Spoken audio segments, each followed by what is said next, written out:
ಮದುವೆಗಳ ಬಗ್ಗೆ ಪತ್ನಿಯರ ಬಗ್ಗೆ ಹೈಕೋರ್ಟ್ ಸಂಚಲನ ತೀರ್ಪನ್ನ ಕೊಟ್ಟಿದೆ. ಮದುವೆ ಅಂದ್ರೆ ಅದು ಗುಲಾಮಗಿರಿಯಲ್ಲ, ಪುರುಷರೇ ತಿಳ್ಕೊಳ್ಳಿ ಸ್ಪಷ್ಟವಾಗಿ ಅಂತ ಹೈಕೋರ್ಟ್ ಖಡಕ್ ಆಗಿ ಹೇಳಿಬಿಟ್ಟಿದೆ. ಮದುವೆ ಅಂತ ಅಂದಾಗ ಅಲ್ಲಿ ಪತ್ನಿಯರು ಗುಲಾಮರಾಗಿರಲ್ಲ, ಪುರುಷರೇ ತಿಳ್ಕೋಬೇಕು. ನೀವು ಮದುವೆಗಳ ಬಗ್ಗೆ ಪತ್ನಿಯರ ಬಗ್ಗೆ ಹೈಕೋರ್ಟ್ ಸಂಚಲನ ತೀರ್ಪನ್ನ ಕೊಟ್ಟಿದೆ. ಮದುವೆ ಅಂದ್ರೆ ಅದೊಂದು ಗುಲಾಮಗಿರಿಯಲ್ಲ, ಪತ್ನಿಯಾದವಳು ಮನೆ ಕೆಲಸ ಮಾಡಲೇಬೇಕು ಅಂತೇನಿಲ್ಲ, ಅತ್ತೆ ಮಾವಂದಿರನ್ನ ನೋಡ್ಕೋ ಅನ್ನೋಕೆ ಗಂಡನಿಗೆ ಹಕ್ಕಿಲ್ಲ, ಪತಿಯ ಕುಟುಂಬಸ್ಥರಿಗಾಗಲಿ ಯಾವುದೇ ಹಕ್ಕಿಲ್ಲ. ಹೈಕೋರ್ಟ್ ತೀರ್ಪನ್ನ ಕೊಟ್ಟಿದೆ. ಮದುವೆ ಎನ್ನುವುದು ಇಬ್ಬರ ನಡುವಿನ ಸಮಾನತೆಯ ಪಾಲುದಾರಿಕೆ. ಅದು ಮದುವೆ ಅನ್ನೋದು ಪತ್ನಿ ಸ್ವಾತಂತ್ರ್ಯ, ಇಚ್ಛೆ ಹತ್ತಿಕ್ಕುವ ಲೈಸೆನ್ಸ್ ಅಲ್ಲ. ಪ್ರಕರಣ ಒಂದರ ಸಂಬಂಧ ಕರ್ನಾಟಕ ಹೈಕೋರ್ಟ್ ಐತಿಹಾಸಿಕ ತೀರ್ಪನ್ನ ಕೊಟ್ಟಿದೆ. ನ್ಯಾಯಮೂರ್ತಿ ಚಿಲ್ಲಕೂರ್ ಸುಮಲತಾ ಅವರಿದ್ದ ಪೀಠದಿಂದ ಸಂಚಲನದ ಆದೇಶ ಹೊರಬಿದ್ದಿದೆ. ಮದುವೆ ಅಂತ ಅಂದ್ರೆ ಏನು, ಮದುವೆ ಅಂತ ಅಂದ್ರೆ ಯಾಕೆ ಅನ್ನುವಂಥದ್ರ ಬಗ್ಗೆ ಮೊದಲು ಕ್ಲಾರಿಟಿ ಇರಬೇಕು, ಮೊದಲು ತಿಳ್ಕೊಳ್ಬೇಕು. ಅದು ಒಂದು ರೀತಿಯ ಗುಲಾಮಗಿರಿಯಲ್ಲ. ಮನೆ ಕೆಲಸ ಮಾಡಲೇಬೇಕು, ನೀನು ಇದೇ ಕೆಲಸ ಮಾಡಬೇಕು, ಅತ್ತೆ ಮಾವಂದ್ರನ್ನ ಇದೇ ರೀತಿಯಾಗಿ ನೋಡ್ಕೊಂಡಿರ್ಬೇಕು. ನೋಡ್ಕೊಳ್ಳೋದು, ಹಿರಿಯರನ್ನ ನೋಡ್ಕೊಳ್ಳೋದು, ಅದ್ರ ಬಗ್ಗೆ ಜವಾಬ್ದಾರಿ ಅನ್ನೋದು ಅಲ್ಲಿರುವಂಥ ಹೆಣ್ಣುಮಗಳಿಗೆ ಇದ್ದೇ ಇರುತ್ತೆ.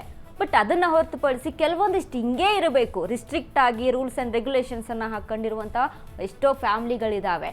ಅವುಗಳಿಗೆ ಖಡಕ್ಕಾಗಿ ಎಚ್ಚರಿಕೆಯನ್ನು ಕೊಟ್ಟಿದೆ. ಈಗ ಹೈಕೋರ್ಟ್ ಸೂಚನೆಯನ್ನು ಕೊಟ್ಟಿದೆ.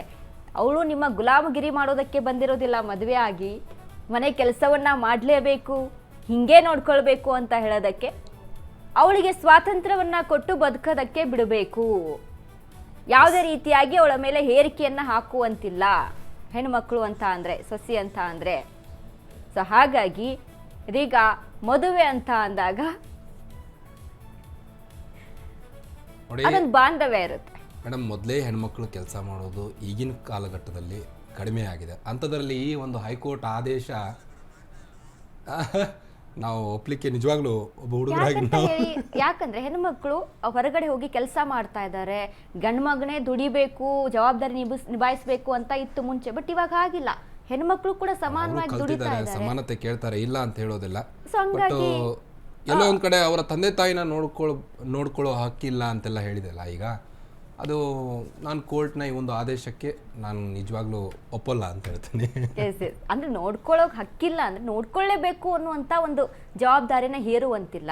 ಅದು ಅವಳಿಗೆ ಗೊತ್ತಿರುತ್ತೆ. ಯಾವುದೇ ಪ್ರತಿಯೊಂದು ಹೆಣ್ಮಗಳು ಕೂಡ ಅವ್ರ ತಂದೆ ತಾಯಿನ ಯಾವ ರೀತಿಯಾಗಿ ನೋಡ್ಕೊಳ್ತಿರ್ತಾರೆ, ಅತ್ತೆ ಮಾವನ್ನು ಆ ರೀತಿಯಾಗಿ ನೋಡ್ಕೊಳ್ಬೇಕು ಮದುವೆ ಆಗಿ ಹೋದ್ಮೇಲೆ.